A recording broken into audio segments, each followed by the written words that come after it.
Hvad skal du snakke om, siger du? Jeg skal snakke om håndgeometri. Spørgsmål nummer 12, som handler om krydsprodukter eller vektorprodukter og dets egenskaber. Og så skal jeg bevise formlen for afstanden mellem et punkt og en linje. Okay.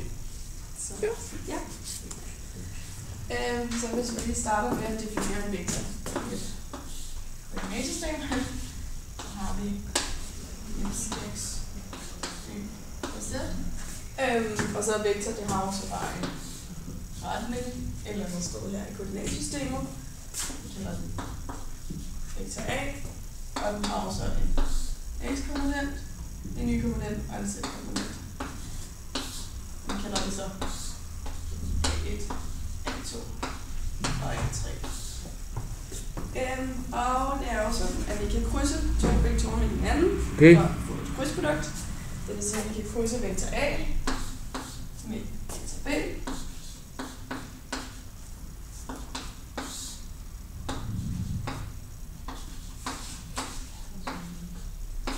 Og når vi krydser to vektorer med hinanden, så får vi altså en vektor, der står vinkelret på de to andre vektorer.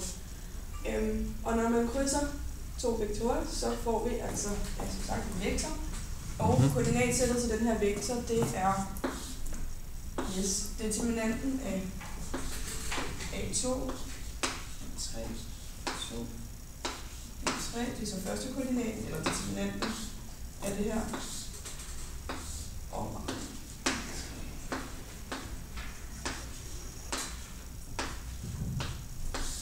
det er så anden koordinaten, og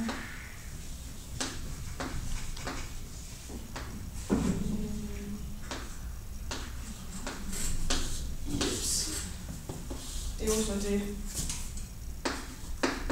A krydset med B. Hvis vi så lige udhælder står det op, så har vi så, at A2, A3 minus A3, A2, og så koordinaten A3, A1 minus A1, A3 og A1, A2 minus A2, A1. Yes.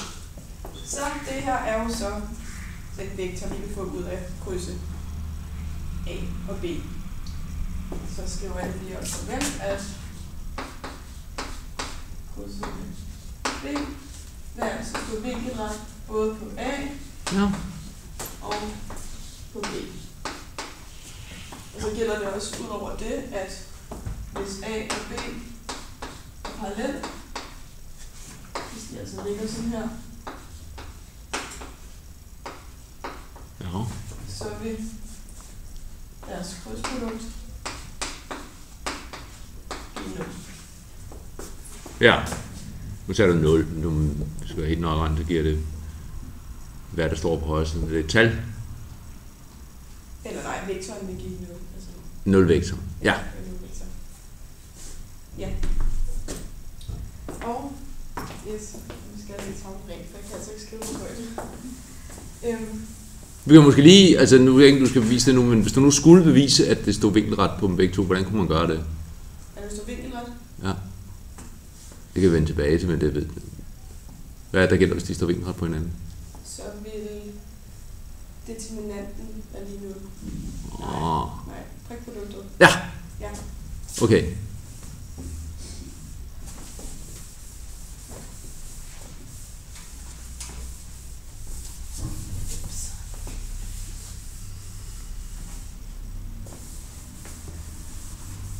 Okay. Ja, og det har jo så nogle forskellige egenskaber, det her krydsprodukt. Blandt andet så kan vi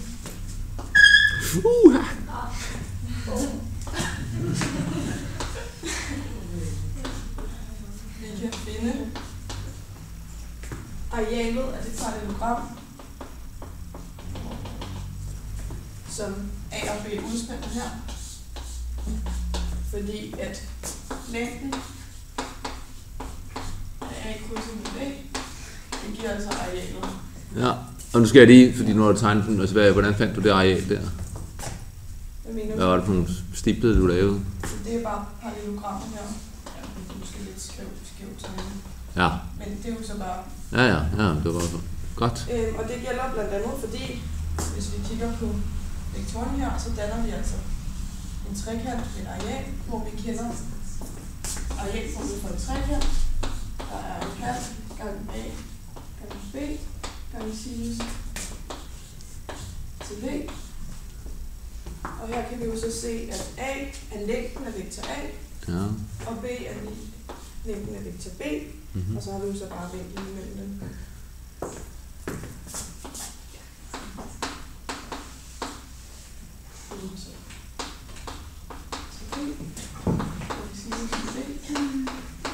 Her er det altså givet, at hvis man har længden af en vektor gange med længden af en anden vektor gange vinklen imellem dem, så vil jeg altså give længden af de to vektorer krydset med hinanden. Og det kan vi jo så indsætte her. Ja. Og vi får arealet af den her trekant, som er lige en halv A krydset med B. Og på den måde kan vi jo så se, at hvis vi skal have arealet af hele trekanten, altså 2t, som jo så er det her gange 2, og så Ja.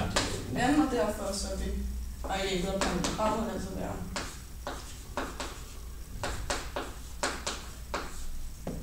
Ja. det var jo så simpelt. Udover det, så kan vi bruge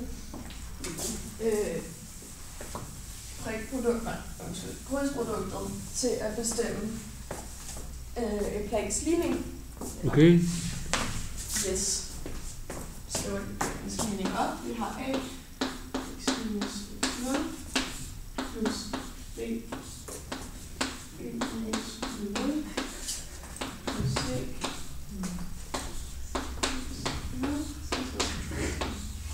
0. Og hvis vi lige kigger i det her koordinatsystem igen,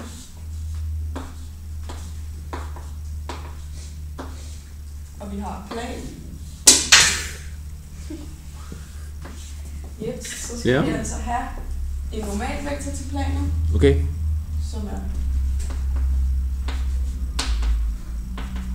de her koefficienter i ligningen, det vil sige A, B og C, og vi skal have et punkt, eller det er P0, som så er det her.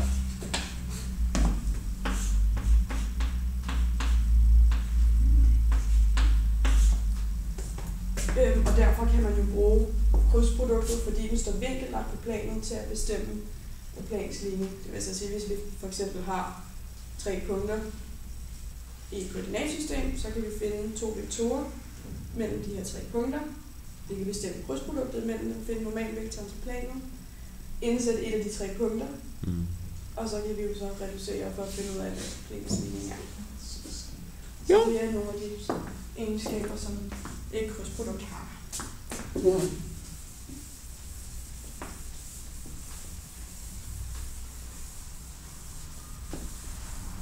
Yes. Så er jeg blevet bedt om at bevise formlen for afstanden mellem en punkt og en linje. Ja.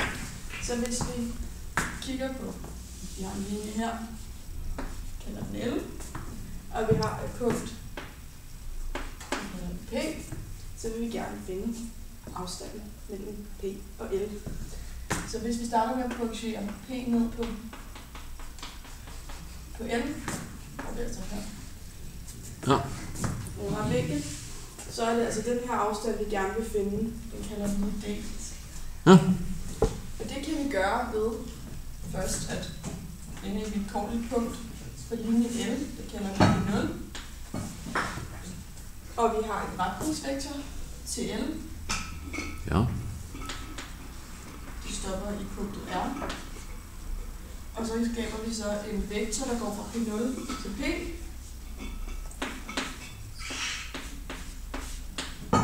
Her. Og ud fra det kan vi jo så se, at vi har en trekant, der er dannet her, den kalder vi R. Så det her stykke her. Og som tidligere nævnt, så har vi altså nogle formler for at udregne en trekant. halv A, B, sinus til B, men vi har også den, vi kender fra folkeskolen. En halv halvhøjde grundlinje. Og så kan vi jo indsætte i de her formler, vi kan jo se, det her, hvis vi bare to vektorer krydset i hinanden, eller længden af den, og vi har altså en retningsvektor her, og vi har en P0 B-vektor, som vi kan indsætte. Vi har en halv,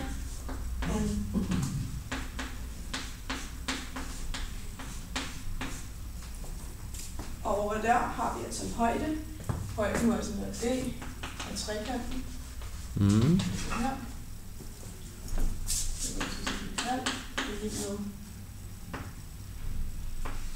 Det er B, hvor grundlinjen i trekanten vil være længden af retningsvektoren.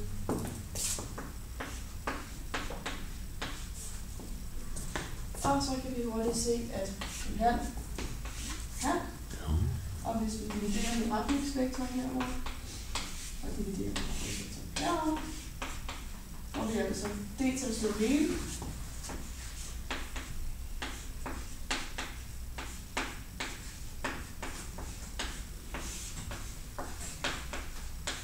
Og så har vi altså bevist formlen for afstand punkt til linje, for det var jo D, vi gerne ville finde, den her afstand. Og den har vi jo så isoleret her. Så det er formlen. Nå, det var det dejligt. Det var det, jeg havde. Godt. Yes. Skal vi snakke mere om rumgeometri? Det kan vi godt. Nu snakker du lidt om... nej, det har du måske ikke. Du snakker meget lidt om skalarproduktet. Jo, du har lige nævnt det. Hvad er det for noget, siger du? Skalarproduktet? Skalarproduktet? Du nu snakker krydsprodukt. Hvad er så skalarproduktet? Skalarproduktet, når du prikker to vektorer med hinanden. Okay. Ja, så får du et tal ud fra en vektor. Ja, skal vi ikke lige skrive op, hvordan man regner det ud? Så er to vektorer. Det kan vi godt. Vi siger A, prikket med B. Så får vi altså B1, B1,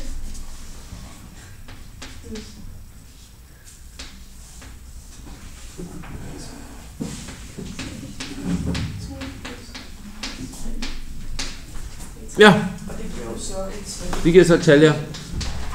Og hvad var det, du sagde lidt om, hvad kan vi bruge skalarprodukter til? Det kan vi også finde ud af, om noget er ortogonalt med noget andet, fordi det skulle også gerne give 0. Det giver 0, hvis... Ja, okay. A og B er ortogonale, så giver skalarproduktet. Bum. 0. Ja, det er nu rigtigt. Hvad hvis de nu ikke er ortogonale, så giver det så ikke 0? Nej. Kan vi så beregne vinklen mellem dem? Det kan vi godt. Nå. Ja. Så har vi en formel, der hedder cosinus.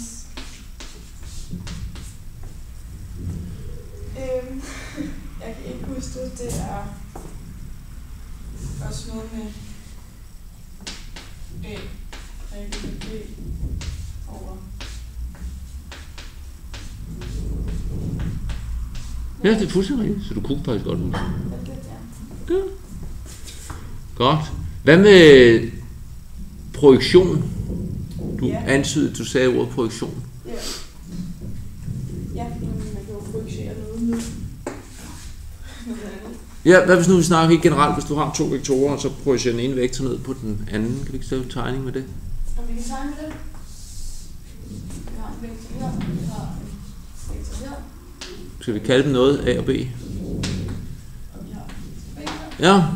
Så kan vi jo så projicere B ned på A. Det kan vi godt gøre. Og så får vi vektor. Altså B på A.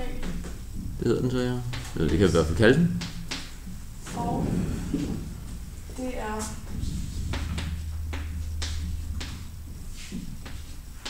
over B eller A.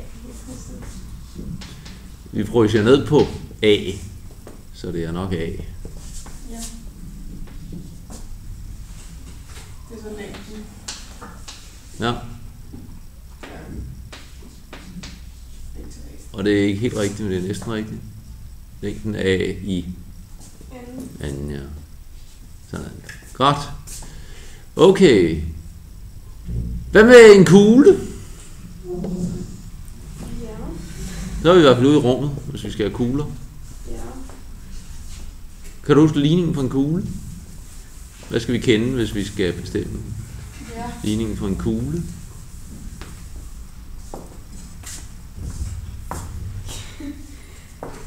Den er det samme plans linje. Det er jeps. Vi har i hvert fald radius. Radius, ja. Som er lige nu. Ja, det ved jeg ikke. Det er spørgsmål, vi kender radius. Og hvad skal vi mere kende? Okay, vi skal kende radius, og vi skal kende centrum. Okay, skal vi give centrum nogle koordinater? Nogle tilfældige koordinater? Ja, eller x 0, y 0, z mod sådan. Og så har vi en radius. Ja, det er jo så et tal. Ja, så bare har en radius. Men, og hvad gælder der så om punkter på kuglen? Ja. Kan vi skrive ligningen op for kuglen?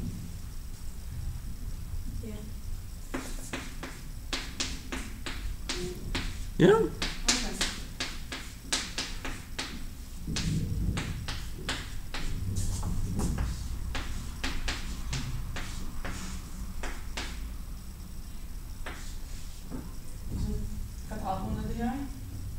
Jo, hvis du vil skrive R, så skal det være kvadratroden, ja, det er også i orden, men du kan også fjerne kvadratroden og skrive i anden, det er fint.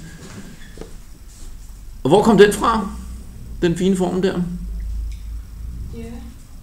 Vil du have, jeg skal bevise det? Nej, du kan måske sige, fordi hvad er det, der står der? Der står noget med afstand fra... Nu skal vi lave en lille tegning? Jeg ved godt, det er vigtigt, men du kan tegne en cirkel, så kan du lege det en kugle, ikke? Så er der centrum. Og så er der et punkt P. Og skal vi kalde centrum for C, som du har gjort. Hvad gælder der så om afstanden fra C til P? Det er radius. Det er radius, ja. Og hvordan finder afstanden mellem to punkter? Altså. Hvad mener du? Har du en form til at bestemme afstanden mellem to punkter? Afstandsformen? Ja. Altså, det er lidt forvirret. Nå, altså det jeg brugte lige før. Ja. Så det der har stået der, den der kvadratrod, det er simpelthen lige med. Det er forvirret nu. Er det noget, har det noget med afstanden at gøre? Hvis punktet P hedder x, y, z? Ja, altså det må det jo nok være. Ja, det er det. Okay. Så det er nærmest afstandsformen, du har der. Okay.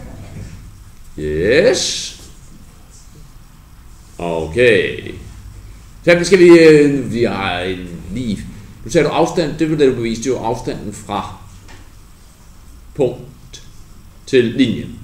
Og så nu har du haft afstanden mellem to punkter. Har vi flere afstande, vi kan bestemme? Ja. Vi kan bestemme afstanden mellem to linjer. Det er godt, det er nu lidt besværligt i rummet. Ja. Mellem plan og punkt. Ja, plan og punkt. Kan du huske formen for det?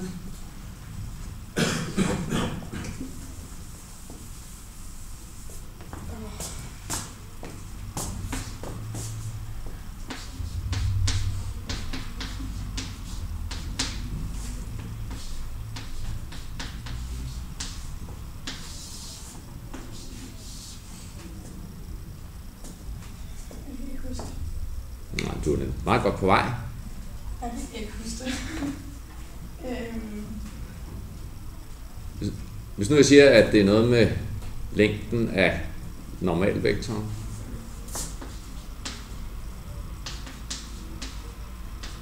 Okay, yes, godt. Kunne du bruge den form til noget i forbindelse med kuglen? Hvis nu jeg kommer farende med en plan, hvad kan jeg så spørge om? Afstanden mellem centrum og kuglen og Og, planen. ja. Og hvad kunne jeg være interesseret i, om den eventuelt var lige med? Hvis jeg vil afgøre om planen... Om den skærer. Om den skærer, eller om den er en... Hvis den lige rører, så kalder vi det for... Ja. Hvis det nu skal være en tangentplan, så kommer jeg farende med en plan, og så siger jeg, undersøg om det er en tangentplan. Så kan vi indsætte planens normalvektor.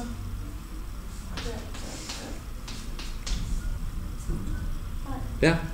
Og så centrumskoordinater, for du har afstanden fra planen til centrum. Ja, det må så være de her koordinater.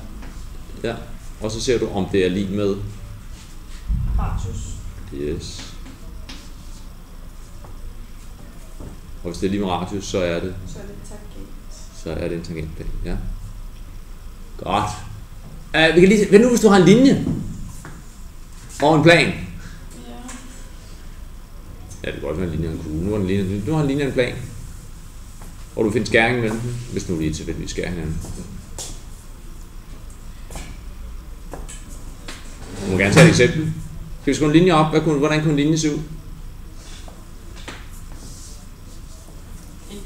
Altså ligningen, eller hvad hedder, eller hvad? Hvordan vil du beskrive? Det er den linje, det er jeg med på. Okay. Ja, hvis vi kender den her ind. Ja, det gør vi. Så har den, skal vi bruge et punkt.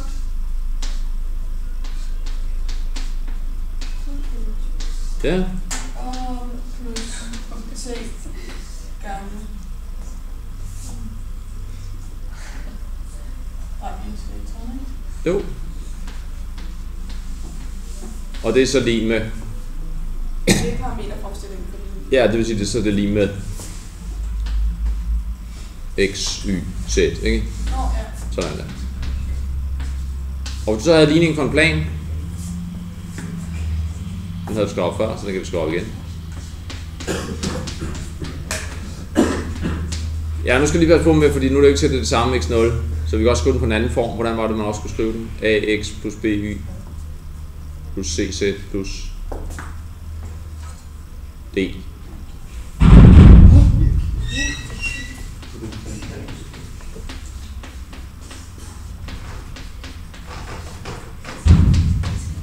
Sådan der. Godt. Og hvis du skal finde skæringen, hvis de eventuelt skærer hinanden, så kan vi jo finde, vi ved, at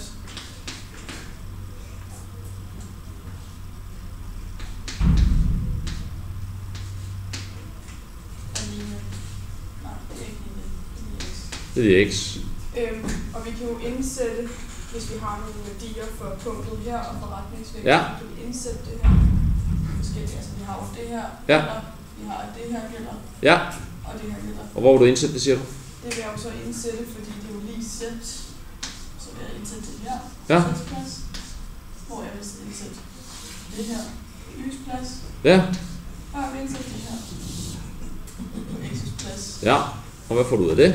Så får jeg ud af det, at jeg kan finde t. Ja. Og så når du fundet t. Så vil jeg indsætte det i parameterfremstillingen. Ja. Og finde koordinatet, hvor vi skal have. Yes. Godt. Skal vi sige tak?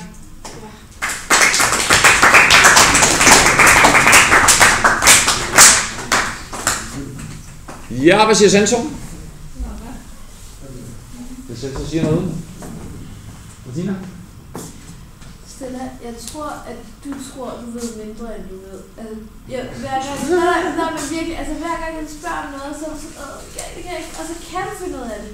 Altså selvfølgelig så er der lige et par steder, hvor man lige skal skubbe, men det gik, altså herfra når vi ser på det, så er det bare sådan, ja, altså, selvfølgelig er det gået lidt i stå lige i starten, men det hele det går, og jeg tror, at altså hvis selvfølgelig vi bare holder, nu skal jeg heller ikke tænke, for jeg bliver også bare nervøs, men hvis man bare prøver ligesom at holde kode, og det tror jeg helt sikkert til, at bare være sådan, det kan jo sagtens, det er bare sådan, hver gang jeg sidder noget, så er det sådan, det kan jeg ikke, men... Du siger ikke, så slet, du siger ikke var. Men det er rigtig nok, der er ingen grund til at stille op og sige, det ved jeg ikke. Hvis ikke du ved det, så fremgår det jo. Hvis du ved det, så er der ingen grund til at starte med at sige, det ved jeg ikke. Men så kan det være, at sensor skriver, ved det ikke, og jeg slet ikke lærer at mærke til, at du faktisk vidste det. Så det er rigtig nok, det er måske fjollet at sige det på den måde, men altså, det vigtigste er jo, at du faktisk kunne stort set, der var selvfølgelig enkelte små ting, men det var ikke meget. Har vi andre kommentarer? Jeg synes, det er sådan meget roligt. Jeg kan ikke mærke, at det var nervøs. Nej, det synes jeg heller ikke var, det var ikke sådan, så det var ekstremt. Jeg kan godt se nu, at du har været nervøs, men det gør jo ikke noget bagefter. Men Det eneste der med, at det er selvfølgelig at blive udfriet om så mange ting, så er det smart at have lidt mere med fra starten, så man ikke nemlig havner i den situation. Jeg synes, det var rigtig svært, fordi så meget var der ikke rigtig at snakke om, synes jeg. Andre ting, du spurgte mig ind, at du sagtens har forberedt på det, men det er jo ikke noget, der indgår i spørgsmål som sådan. nej, men det gør det jo på den måde, at du ved på forhånd, at der er så lang tid. Og spørgsmålet, der er en overskrift, og så står der bare det, du skal. Det betyder ikke, at du ikke skal mere. Så du må gerne forberede. Og det, du kunne have gjort, fordi beviset er jo hurtigt overstået, kan man sige. Og det ved du så godt. Og så kunne du være gået lidt mere ind på nogle af de ting, som du snakkede om, hvis du ville. For eksempel krydsproduktet, du kunne godt have i hvert fald antydet beviset for, at krydsproduktet er vinkelret på både A og B. Det kunne, ja, fordi det er så langt, at man skulle bruge en masse, altså det er noget med at bevise, at A-prikket med den giver 0, og det der, så viser skriver vi om, så giver det 0. Det kunne man have gjort. Man kan også bevise, eller antyde beviset for, at arealet af parallelogrammet er lige med længden af krydsproduktet, hvis du ville det. Så det kunne du sagtens have gjort, hvis du ville have puttet lidt mere på. Ja. Og så kunne du selvfølgelig også have forberedt andre ting, som du havde parat til. Altså det er det, jeg siger, bliv ved med at snakke, indtil du bliver afbrudt, ikke? Jo. Det virker godt, så du kunne sagtens starte. For eksempel også, nu kom du jo selv ind på lidt med planen, men så kunne man jo selv begynde at snakke lidt om, hvordan man uddelte planens ligning, eller selv tage fat i nogle ting. Altså, så kan det være, at du bliver afbrudt, men det kan man lige så godt. For så bliver du ikke spurgt helt lige så meget. For jeg skal jo få tid til at gå, kan man sige, ikke? Altså. Så det kan være en fordel. Der er ikke noget galt i at vi taler om tingene, for du kunne jo det meste af det, men alligevel, altså det er måske lidt ubehageligt. Og selvfølgelig var der nogle ting, du lige skulle tænke over, men det gør ikke noget, giver det selv. Men jeg tror, jeg vil anbefale, at man har lidt mere klar sæt, ikke? Det ser godt ud. Så man bare, når jeg spørger noget, så ser man nærmest irriteret ud, fordi man bliver afbrudt, man over lige midt i noget, ikke? Yes. Skal vi sætte tal på, eller er du helt fri? Det må jeg ikke. Hvad siger I? Siger I noget?